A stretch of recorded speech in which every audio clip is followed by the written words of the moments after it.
What's your name? Samina. Samina? Yeah, I'm from Pakistan. Pakistan से? Yeah, Urdu आती? हाँ, पढ़ तो नहीं सकता हूँ, और नहीं बोल तो पढ़ते, सकता लेकिन हूँ। मैंने हाँ तो मुझे ये था कि मुझे पता नहीं इंग्लिश। मेरी बेटी कहती नहीं मामा उनको आती है, आप जाएं आप उर्दू में बात करें। कहाँ से हो पाकिस्तान? पाकिस्तान लाहौर। लाहौर से? लाहौर से मैं एक दफ़ा गया था, गया था लाहौर। आप बहुत ही खूबसूरत शहर है। बहुत खूबसूरत शहर है, लेकिन आप जैसे लोगों ने आके न्यूयॉर्क को बहुत खूबसूरत बना दिया है। यकीन करें वो खूबसूरती अलग है, बिल्डिंग्स की, हर चीज़ की बिल्डिंग, लेकिन जो खूबसूरती आपने लोगों के दिलों में दी है ना, और जो सॉफ्टनेस डाली है, मैंने बड़े बड़े हार्ट्स को बदलते देखा है यहाँ पर, Thank you.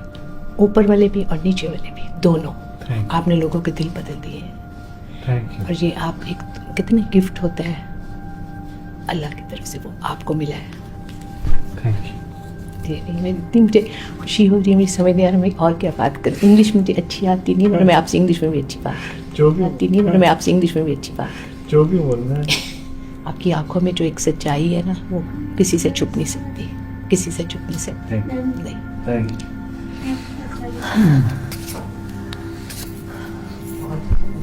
Thank you. Thank